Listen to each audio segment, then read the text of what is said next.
सुप्रभात बच्चों। आज मैं आपके समक्ष लेकर आई हूँ राम लक्ष्मण परशुराम संवाद। यह कक्षा 10 का एक काव्य खंड का पाठ है। इसके अंदर तुलसीदास जी ने अपने राम के प्रति जो भक्ति दिखाई है, जो अपना समर्पण दिखाया है, वह सराहनीय है। इस पाठ के अंदर हम देखेंगे कि किस प्रकार राम लक्ष्मण परशुराम आपस में संवाद करते हैं और राम उसमें किस प्रकार से अपने गुणों से उस सभा को शांत करते हैं, परशुराम जी के गुस्से को शांत करते हैं और लक्ष्मण को वो आँखों ही आँखों में शांति प्रदान कर देते हैं, चुप रहने का इशारा करते हैं। परशुराम जी अपने क्रोध के लिए जाने जाते हैं और राम अपनी विनम्रता के लिए। लेकिन ये तीनों ही वीर जब एक साथ आते हैं तो उनके व्यक्तिगत गुण ही उनके विशेष स्वभाव को व्यक्त करते हैं। पाठ को शुरू करने से पहले मैं आपको ये बताना चाहूँगी कि यह पाठ जो है तुलसीदास जी द्वारा लिखित है और तुलसीदास जी की सबसे सुप्रसिद्ध रचना जो है वो है रामचरितमानस। उस रामचरितमानस के बालकांड से यह खंड लिया गया है। तुलसीदास जी भक्तिकालीन कवियों में से एक सुप्रसिद्ध कवि रहे हैं। भक्ति काल की दो धाराएं होती हैं, निर्गुण सगुण। जो ईश्वर को किसी विशेष व्यक्ति में देखते हैं वो सगुण धारा के कवि कहलाते हैं। उनमें प्रमुख तुलसीदास जी भी रहे हैं। आगे अब इस पाठ को हम शुरू करते हैं और मैं आपको बताऊं उससे पहले कि आपके पेपर आएंगे, आप उसे पढ़ें, तो उससे पहले हमें जान लेना चाहिए कि यह संवाद कब होता है, उससे पहले की परिस्थितियाँ क्या थीं। जब राम सीता के स्वयंवर में शामिल होते हैं तो शिव धनुष को उठाना एक शर्त होती है। शर्त में शिव धनुष को वे उठाते हैं और उठाकर उस पर प्रत्यंजना ही चढ़ा रहे होते हैं कि यह शिव धनुष टूट जाता है। यह खबर परशुराम जी को मिलती है और वो क्रोध से आकर वहाँ खड़े हो जाते हैं। अब हम आपके आगे काव्य खंड देखेंगे। इस काव्य खंड में संवाद शुरू होता है राम जी के द्वारा, क्योंकि परशुराम तो बहुत क्रोधित होते हैं कि उनका जो है उनके गुरु का, उनके परम आराध्य का शिव धनुष टूट चुका है। उनके क्रोध को देखकर श्री राम कहते हैं, नाथ शंभुधनु भंज निहारा, होई एक दास तुम्हारा। नाथ शंभुधनु भंज निहारा, होई एक दास तुम्हारा। आए सु काहे कहिए किन मोही, सुनि रिसाई बोले मुनि कोही।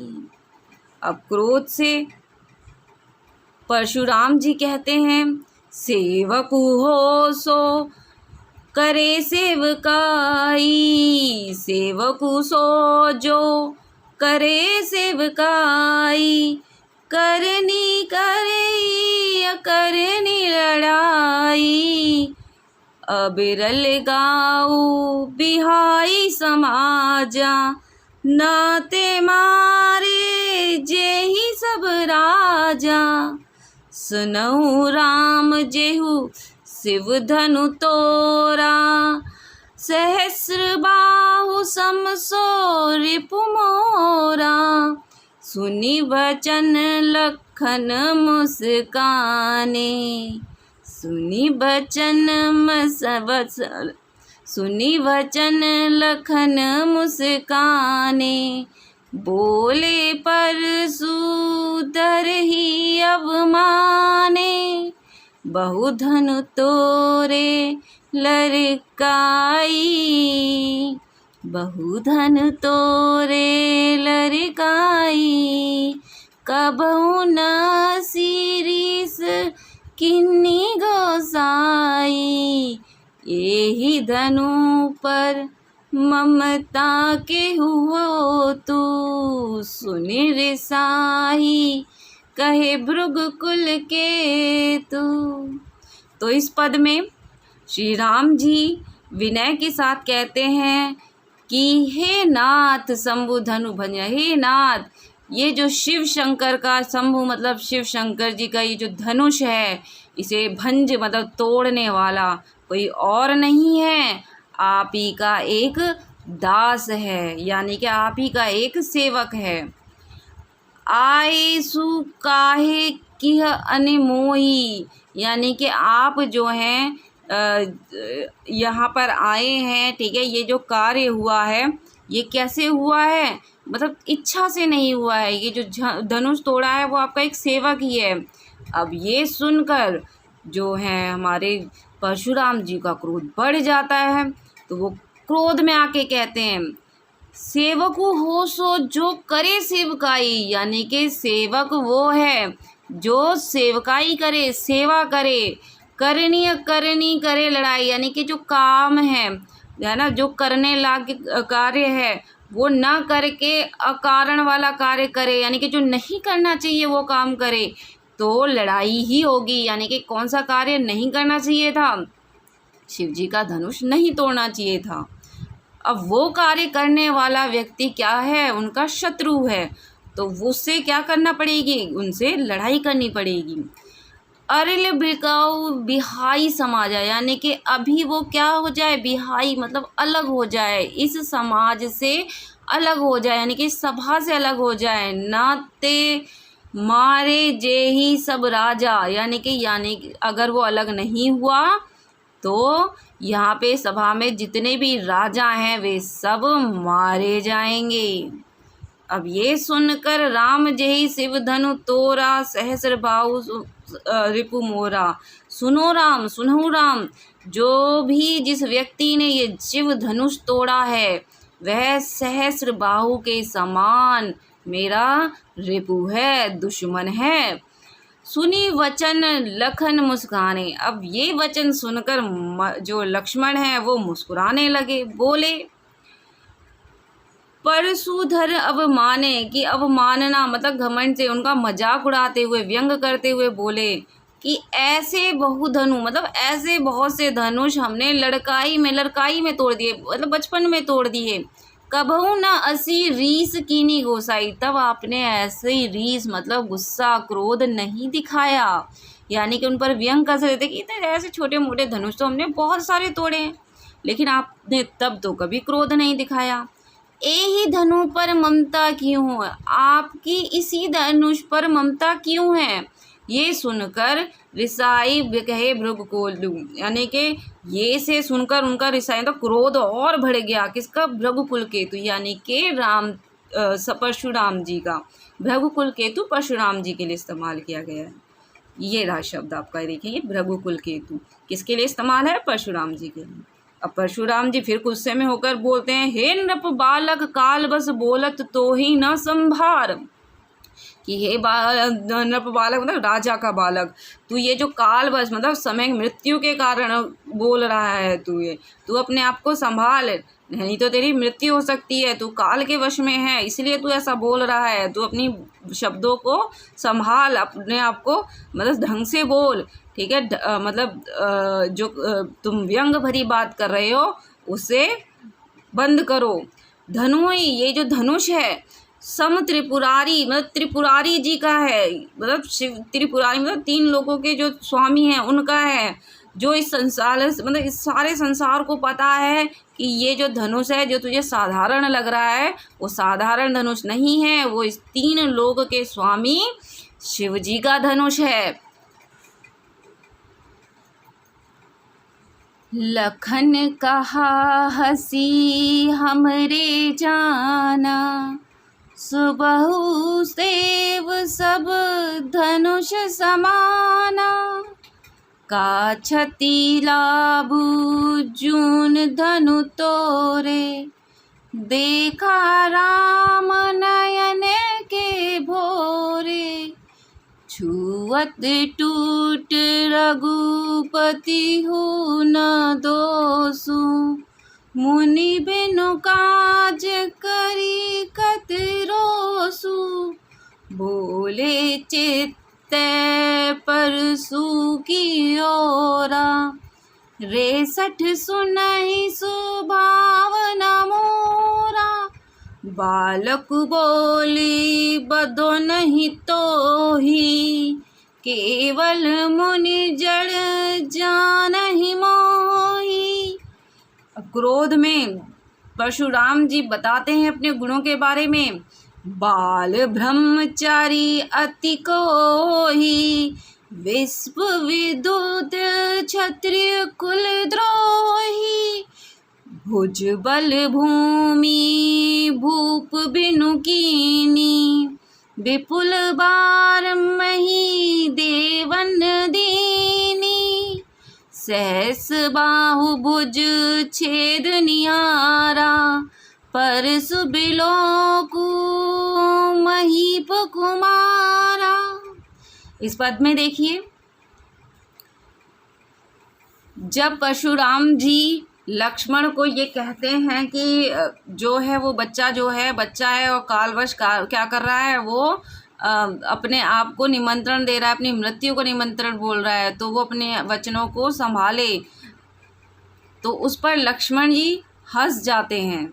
लखन कहा हंसी हमने जाना, यानी कि लक्ष्मण जी हंस जाते हैं और कहते हैं कि सुनहु देव सब धनुष समाना। हमने तो यही सुना था कि सभी धनुष क्या हैं, समान हैं। जा क्षति लाभु जून धनु तोरे, है ना। इसमें लाभ और क्षति क्या होती है? लाभ मतलब फ़ायदा क्या और नुकसान क्या, मतलब सारे धनुष एक ही समान है हमारे लिए, इसमें क्या लाभ और क्या हानि।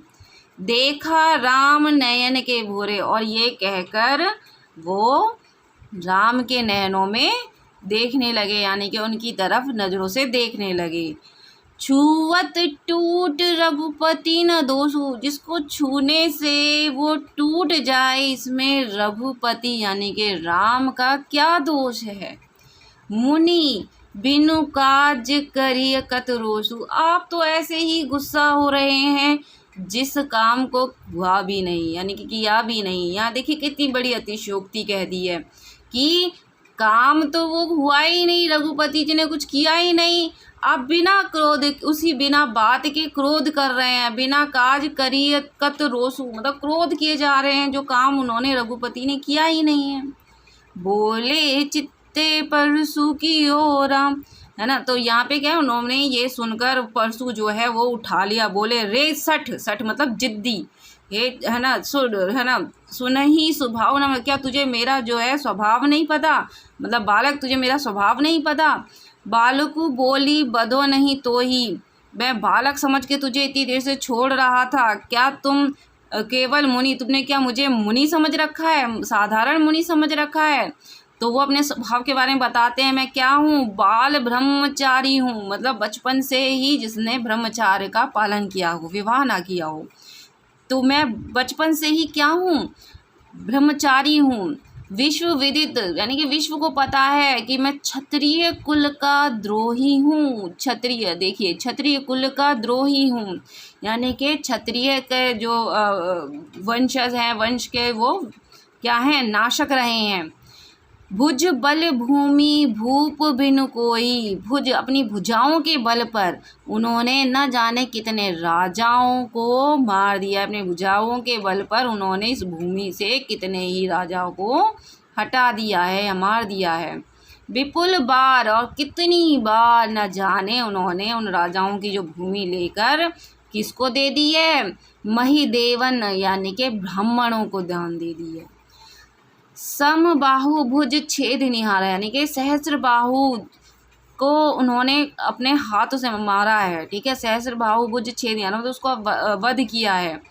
परसु बिलोक महीप कुमारा, इस परसु को तुम देखो, महीप कुमार यानी कि राजा के पुत्र, तुम देखो ये जो क्या है परसु, जिसे तुम साधारण समझ रहे हो, ये साधारण नहीं है। इससे क्या किया है उन्होंने, सहस्र बाहु जैसे उनके जो शत्रु हैं उसको उनका विनाश किया है। मातृ पिता ही जनी सोच बस करिय महिष किशोर, गर्भन के अर्भग दलन परसु मोर अति घोर।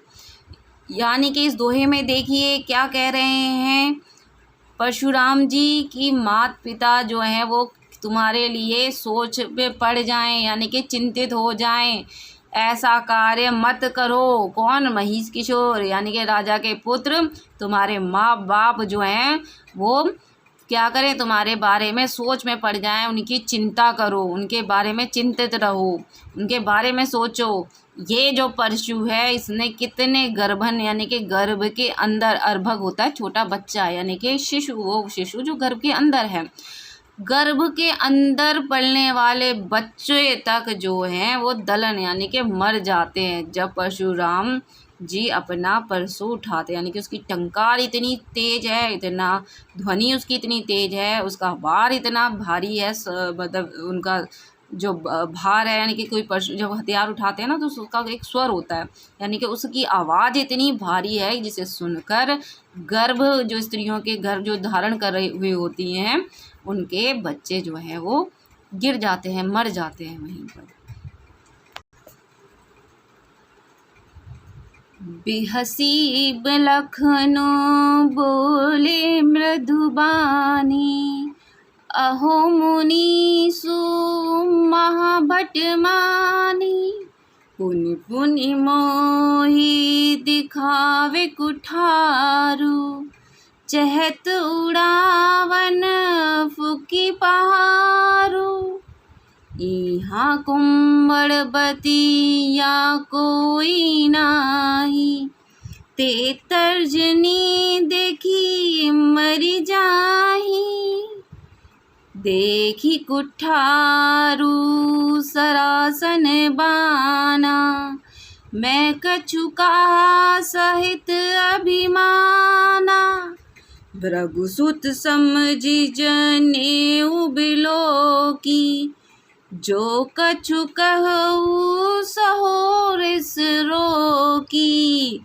सुर मही सुर हरि जन अरुगाई, हमरे कुल इन पर न सुराही।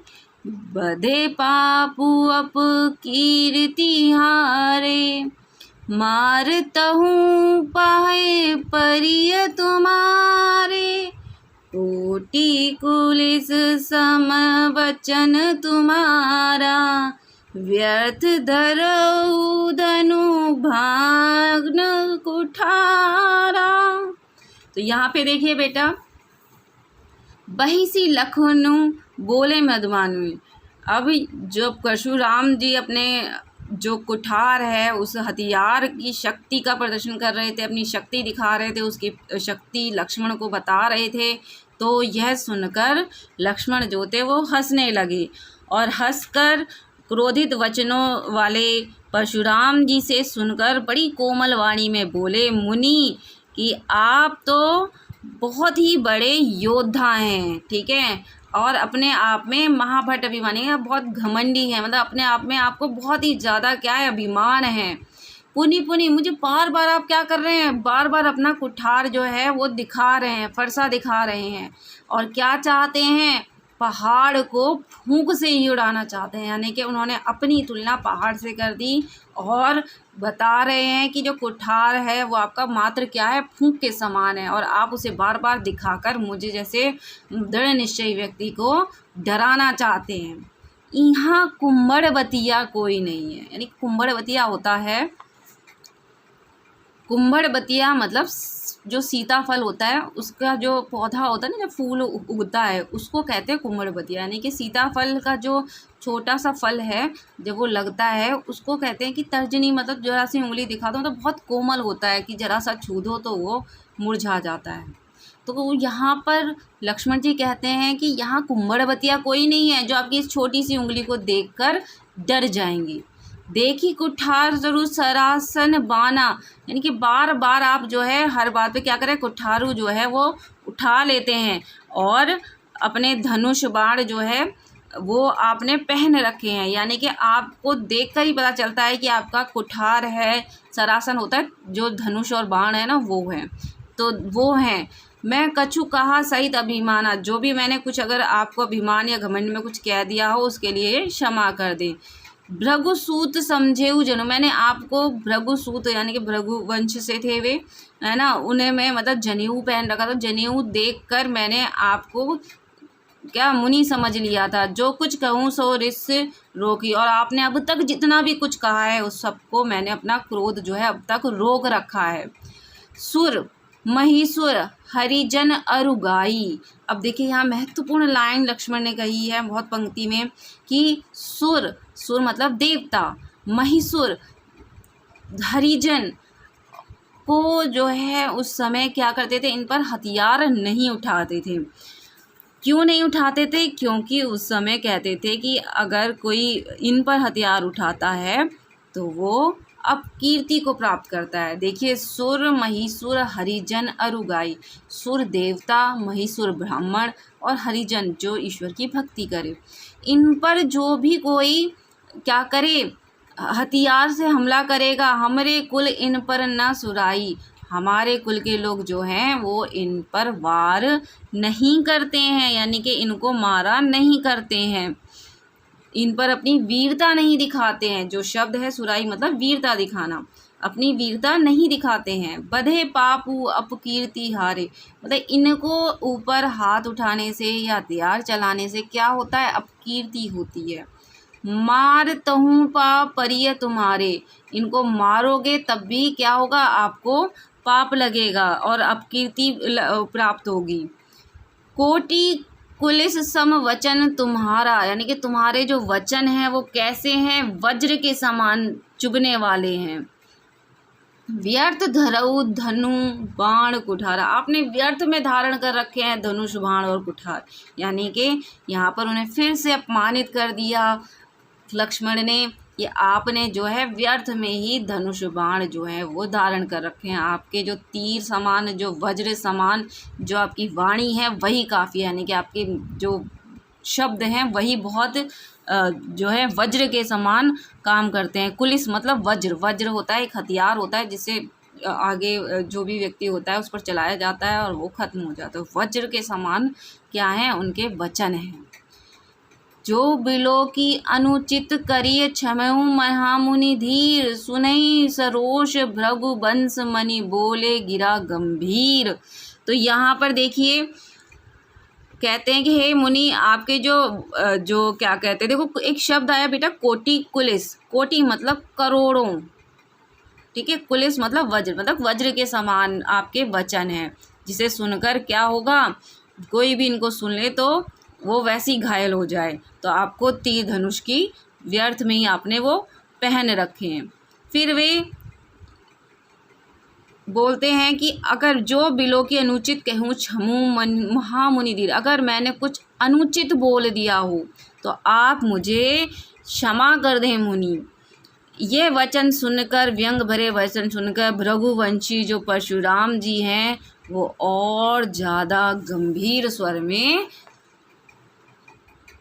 बहुत ही गंभीर स्वर में बोले। सुनी सरोष भृगुवंश मुनि बोले गिरा गंभीर, ये वचन सुनकर वे और ज़्यादा गंभीर हो गए और क्रोध में वे बोलते। इसकी अगली पंक्ति जो है 3 हमारे काव्यांश रह रखे हैं वो मैं आपको अगली वीडियो में दूंगी, तो आप इसको याद कीजिए बेटा, पढ़िए, और जो आपको समझ में ना आए वो आप मुझे कमेंट बॉक्स में बता दीजिएगा।